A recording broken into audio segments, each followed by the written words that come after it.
Bismillahirrahmanirrahim. Assalamualaikum warahmatullahi wabarakatuh. Alhamdulillahi rabbil alamin, allazi arsala rasulahu bil huda wa dinil haq liyuzhirahu ala dini kulli wa kafa billahi syahida. Asyhadu an la ilaha illallah wahdahu la syarikalah wa asyhadu anna Muhammadan abduhu wa rasuluh. Allahumma salli wa sallim wa barik ala sayyidina Muhammadin sallallahu alaihi wasallam wa ala alihi wa ashabihi ajma'in. Amma ba'd. Qala Allah Ta'ala fil Qur'anil Karim, A'udzu billahi minasy syaithanir rajim. Bismillahirrahmanirrahim. Ya ayyuhallazina amanu kutiba alaikumus shiyam kama kutiba alal ladzina min qablikum la'allakum tattaqun. Sadaqallahul azim. Kaum muslimin dan kaum muslimat yang dirahmati Allah Subhanahu wa taala. Puji syukur kita aturkan kepada Allah Subhanahu wa taala yang selalu melimpahkan rahmat dan karunia-Nya kepada kita semua, yang selalu memberikan hidayahnya, sehingga pada kesempatan bulan Ramadan yang berbahagia ini Allah memberikan kesempatan kepada kita bersama dengan modal keimanan, keislaman, kesehatan dan kekuatan untuk melaksanakan puasa Ramadan 1442 Hijriah. Selanjutnya salawat dan salam sama-sama kita kirimkan buat junjungan alam Imamul Mursalin, Sayyidul Mursalin, yakninya Nabiullah Muhammad sallallahu alaihi wasallam, yang diutus oleh Allah Subhanahu wa taala ke alam semesta ini, ke permukaan bumi ini, untuk menyampaikan risalah dari Allah Subhanahu wa taala agar menjadi pedoman hidup dalam bahtera kehidupan manusia, sehingga manusia hidup di atas permukaan bumi ini sesuai dengan syariat yang telah ditentukan oleh Allah Subhanahu wa taala. Kaum muslimin dan kaum muslimat yang dirahmati Allah Subhanahu wa taala. Pada kesempatan ini judul pengajian kita adalah tujuan berpuasa.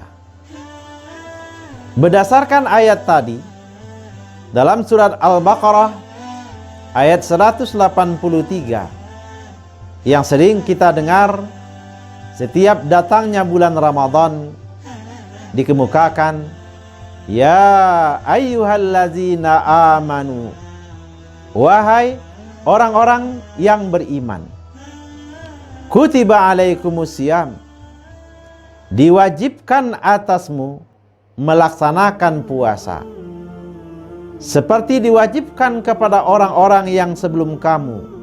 Mudah-mudahan kamu bertakwa. Dari ayat tersebut jelas Allah menyampaikan kepada orang-orang yang beriman bahwa kewajiban berpuasa ini bukan kepada kita saja, tetapi juga sudah diwajibkan kepada umat-umat yang sebelum kita, dengan tujuan agar dengan pelaksanaan puasa kita diharapkan menjadi orang-orang yang bertakwa. Ternyata di alam semesta ini yang berpuasa itu bukan saja manusia, tetapi juga ada hewan-hewan, makhluk hidup yang berpuasa dengan tujuan tertentu. Katakanlah ada namanya puasa ular. Puasa ular adalah ketika ular sudah makan dengan kenyang,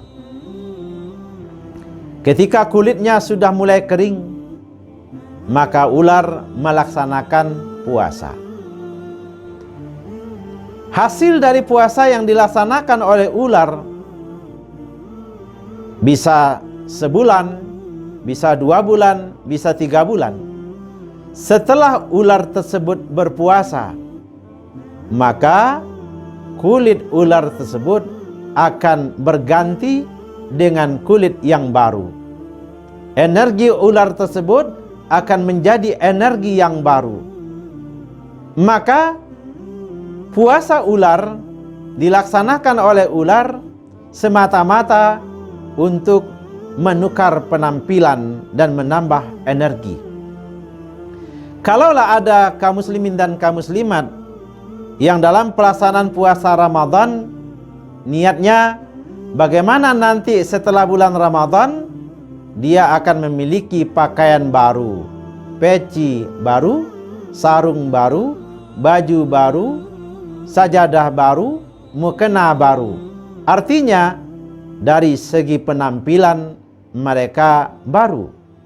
Tapi kalau kita lihat dari ular yang kita ceritakan tadi, penampilannya baru, namun secara sikap, karakter dari ular tersebut seperti yang sebelumnya.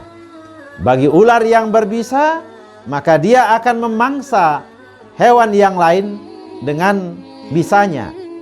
Kalau ada ular yang tidak berbisa, maka dia akan memangsa hewan-hewan yang lain dengan cara melilitnya. Karena itu sudah menjadi karakter dari ular tersebut. Kita berharap dijauhkan dari pelaksanaan puasa seperti puasa ular tersebut. Itu yang pertama.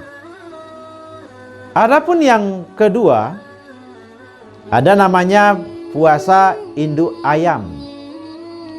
Sudah menjadi lumrah ketika seekor induk ayam telah bertelur, bisa jadi sampai 10, 11, 12 atau kurang dari itu, maka pada masanya induk ayam tadi akan melakukan pengeraman. Pelaksanaan pengeraman itu adalah untuk menetaskan telur-telur yang selama ini telah dikeluarkan oleh ayam tersebut. Maka kita lihat dan kita perhatikan bagaimana seekor induk ayam melaksanakan puasa, duduk mengeram di dalam songkok berhari-hari, bermalam-malam, dan secara umum selama 21 hari, 21 malam ayam mengeram, duduk memanaskan telur yang ada di bawah badannya. Kaum muslimin dan kaum muslimat yang dirahmati Allah Subhanahu wa taala. Kalau kita coba lihat-lihat, fisik ayam sangat kecil. Berpuasa 21 hari. Berbukanya sekali seminggu. Kalau demikian, ayam selama berpuasa hanya berbuka sekali seminggu. Dalam masa puasanya, ayam hanya berbuka 3 kali. Berbeda dengan kita, secara fisik jelas kita lebih besar. Jadwal puasa kita hanya sebulan. Jadwal berbuka kita setiap hari pelaksanaan puasa tersebut. Kaum muslimin dan kaum muslimat yang dirahmati Allah Subhanahu wa taala, kita bisa memandang dan memperhatikan ayam berpuasa menahan lapar, menahan haus dengan satu tujuan, ingin menetaskan telur-telur yang ada di bawah aramannya. Dalam mengeram itu, dalam berpuasa itu, memang ada 2 kemungkinan. Ada telur yang akan menetas dan ada telur yang tidak menetas. Lalu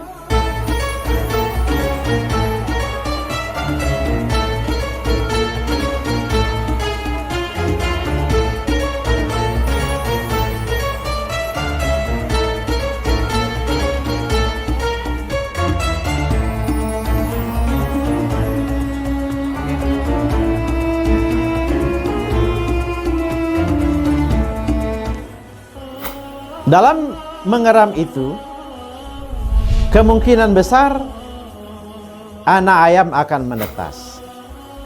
Jadi tujuan utama dari ayam melaksanakan puasa, bagaimana bisa menetaskan telur-telur yang dieraminya. Setelah itu, anak ayam keluar dari songkok itu, kemudian anak ayam keluar dan dilindungi oleh induknya. Induk ayam sendiri tidak mengalami proses perubahan, tetapi kita lihat bagaimana seekor induk ayam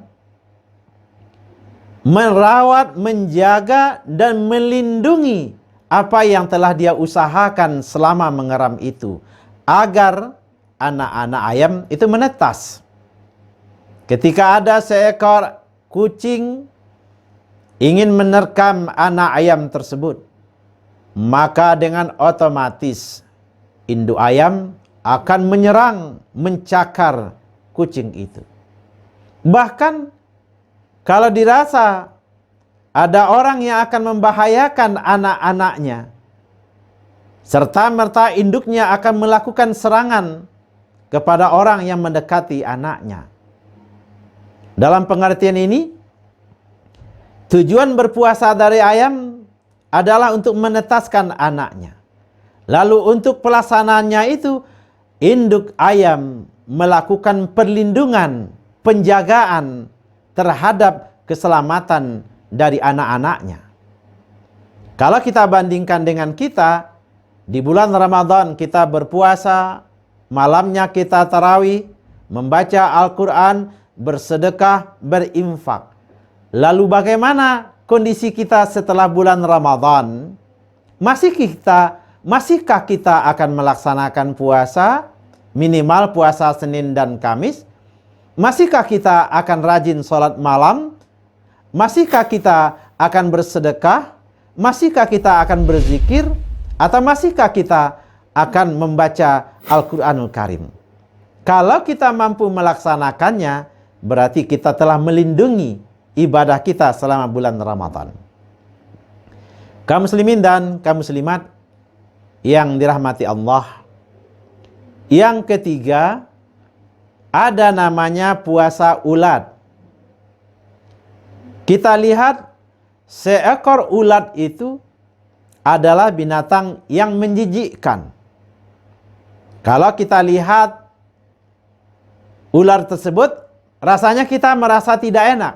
Bahkan ada orang melihat ular itu lari karena saking jijiknya. Namun ketika kita belajar dari alam takambang jadi guru, di sini Tuhan Allah Subhanahu wa taala menunjukkan ayat-ayatnya. Ketika masanya sudah tiba, ulat-ulat sudah makan dengan kenyangnya, sampailah waktunya ulat itu harus berpuasa. Maka ulat membuat sejenis kamar atau ruangan dengan menggunakan air ludahnya. Selama berhari-hari, ada yang 7 hari, ada yang 10 hari, ada yang 15 hari, ulat di dalam kepompong, di dalam kamar yang dibuatnya sendiri, melaksanakan puasa tanpa makan, tanpa minum. Nah, setelah itu puasanya selesai, Allah berikan kekuatan kepada ulat yang sudah mengalami puasa dan perubahan dalam kepompong. Keluarlah makhluk yang cantik, makhluk yang indah, kupu-kupu. dengan sayap yang lembut, dengan warna-warni yang cerah, muncul dari kamar kecil berkat puasa dari ulat selama beberapa hari.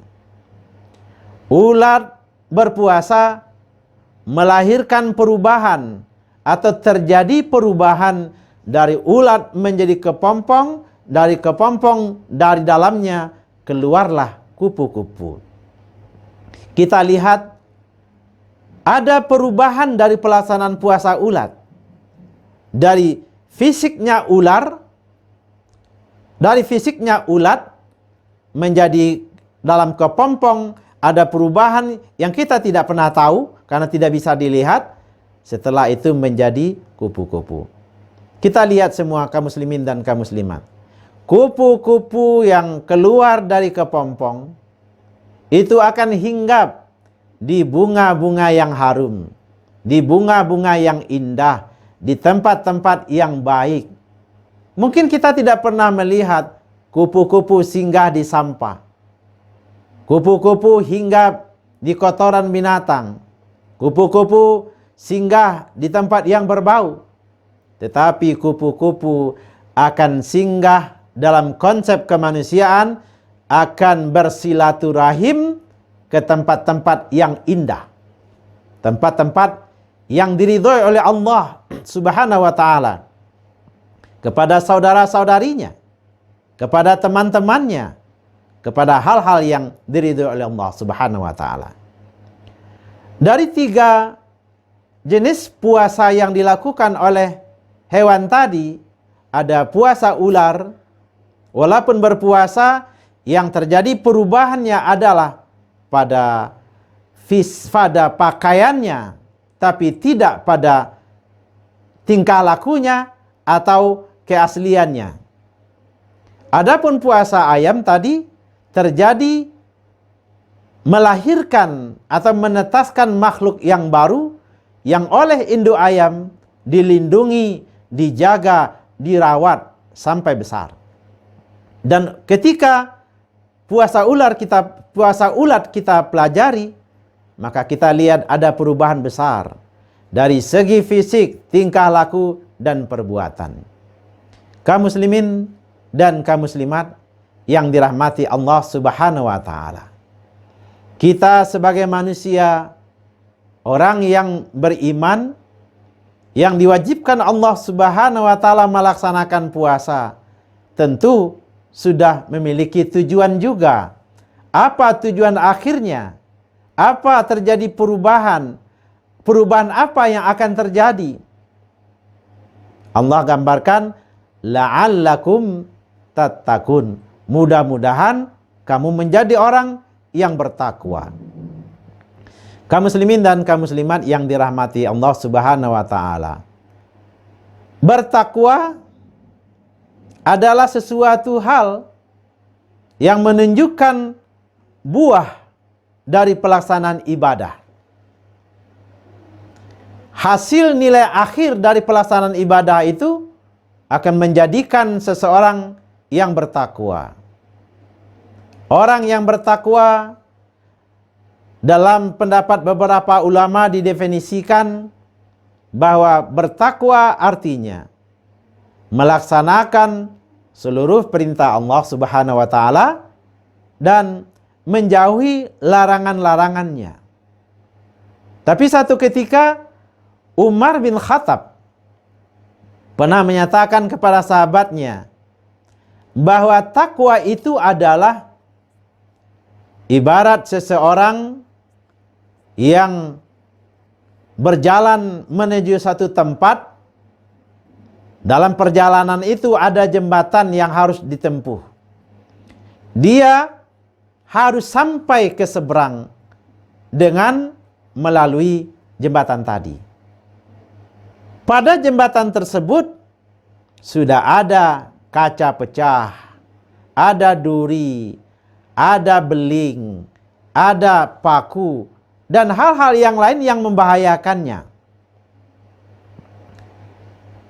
Orang yang bertakwa juga akan terancam dengan demikian. Kalau dia ingin selamat sampai ke seberang, maka dia harus berjalan hati-hati, pelan-pelan, menggunakan mata yang tajam, sehingga kakinya tidak menginjak sesuatu yang tajam, mengakibatkan dia tidak sampai pada tujuan. Dan perlu kita pahami bersama bahwa manusia untuk mencapai surga memiliki musuh-musuh nyata dan musuh-musuh yang tidak nyata.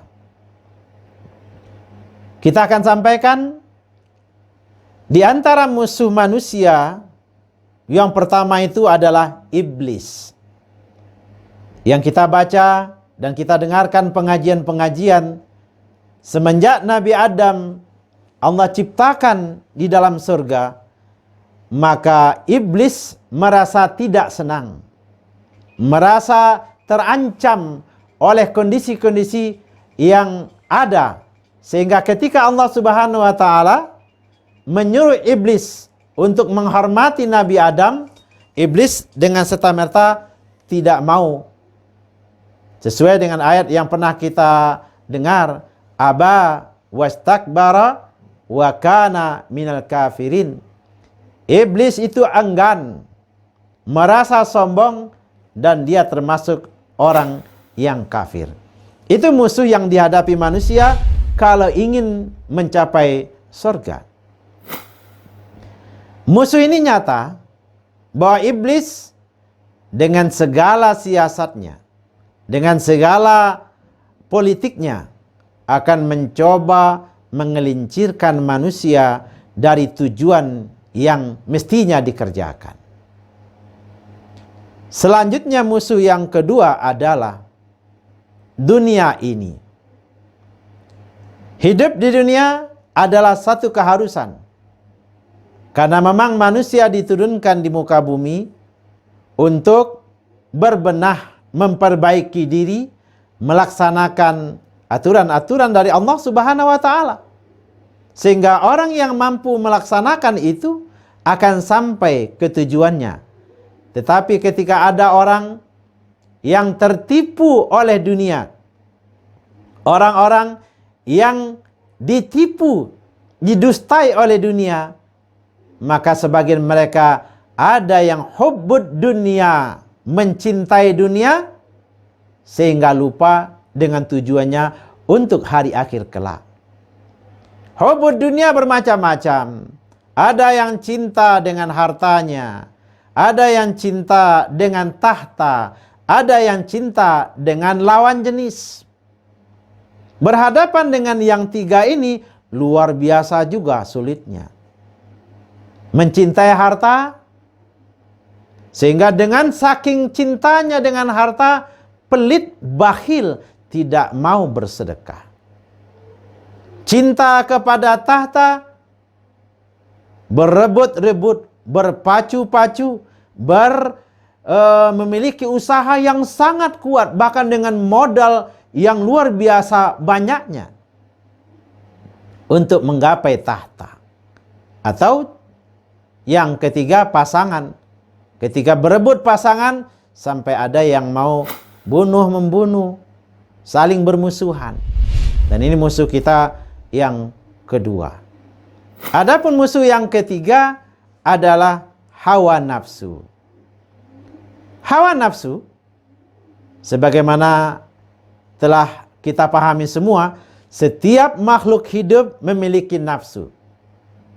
Khusus untuk manusia, di dalam diri manusia ada nafsu, ada akal, ada roh.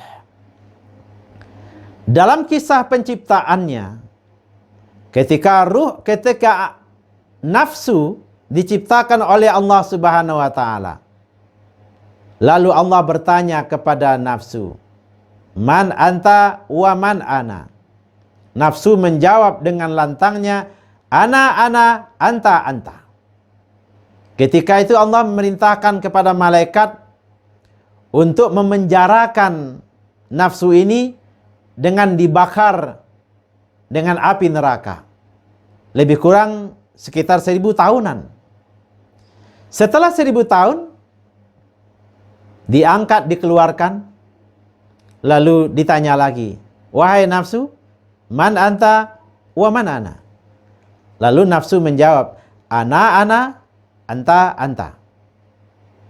Kemudian dihukum lagi oleh Allah Subhanahu wa taala dengan dipenjarakan dalam suhu yang sangat dingin dalam salju selama 1000 tahun. Setelah 1000 tahun dikeluarkan kembali, lalu ditanya, man anta wa man ana. Jawabannya sama, ana, anta. Lalu Allah memerintahkan malaikat, wahai malaikat, jangan dikasih makan dan jangan dikasih minum nafsu ini. Di saat itulah ketika ditahan makan dan minum, nafsu meronta-ronta meminta ampun kepada Allah, lalu membuat pengakuan, man anta wa man ana. Nafsu menjawab, ana abduka wa anta rabbi. Kaum muslimin dan kaum muslimat yang dirahmati Allah Subhanahu wa taala. Sebagai kesimpulan daripada pengajian kita adalah bahwa tujuan utama dari pelaksanaan puasa Ramadan adalah agar manusia menjadi orang-orang yang bertakwa, yang mampu menjaga dirinya, berhati-hati dalam segala sikap dan tujuannya, dan terjauh dari musuh-musuh yang selalu menanti, iblis, dunia, dan nafsu. Demikianlah pengajian kita pada kesempatan yang mulia ini. Mudah-mudahan ada manfaatnya bagi kaum muslimin dan kaum muslimat semua. Mohon maaf atas segala kesalahan. Wabillahi taufik wal hidayah. Assalamualaikum warahmatullahi wabarakatuh.